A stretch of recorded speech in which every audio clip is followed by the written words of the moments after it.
Well, it's a real delight to be out here at Farmington Gardens, and I'm with MJ. And MJ, today we're going to be talking about something that I think a lot of us go through as gardeners. We get these wonderful hanging baskets from the previous year, and we all think, I'm going to save this over till next year. Right, exactly. And then they kind of look like this. So what would you think is the first step for us when we got this in the spring to take a look and see what's going on? So if you're really wanting to try to overwinter it and you look at it in the springtime, it looks kind of dead. Everything's brown. You could certainly do a little clipping here and there.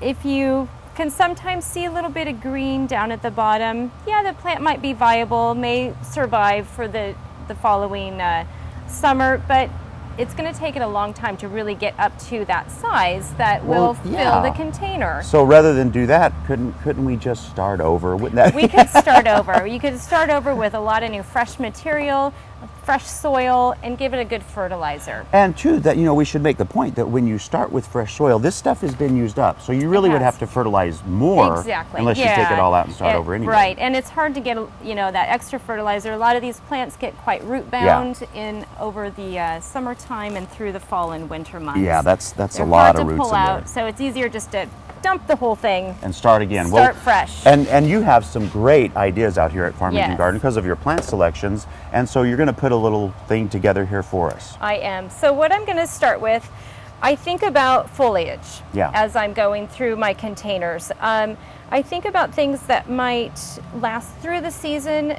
because flowers last for a short time. Yeah. So if you want to get things to last for the summer, I start with this fancy leaf geranium. Beautiful.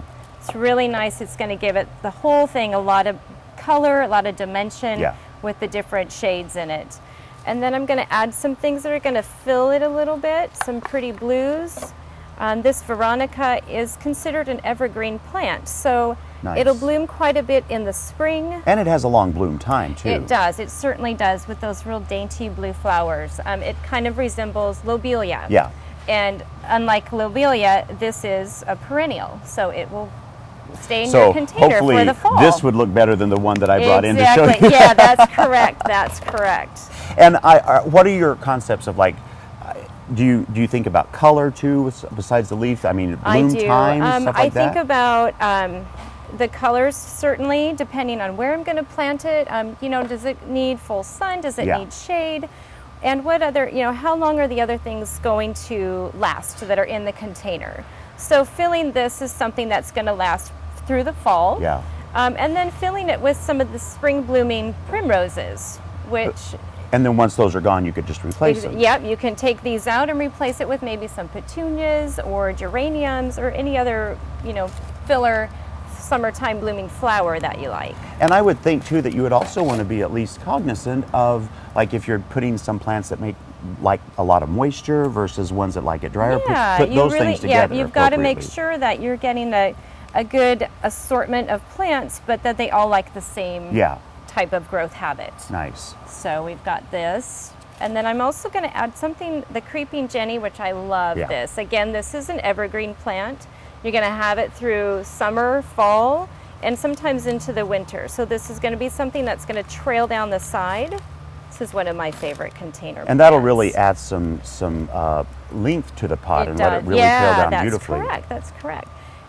And so then... Stuffing that in there. Do you also, like, when you're doing this pot, do you suggest after you're all done using some fertilizer? Because I see a lot of, like, Dr. Earth here. And what you can do is add that in, a tablespoonful in before you add the plants in. And that's going to give that, give those roots a little bit more of a boost and help the flowers and the leaves grow to a nice balance. Beautiful.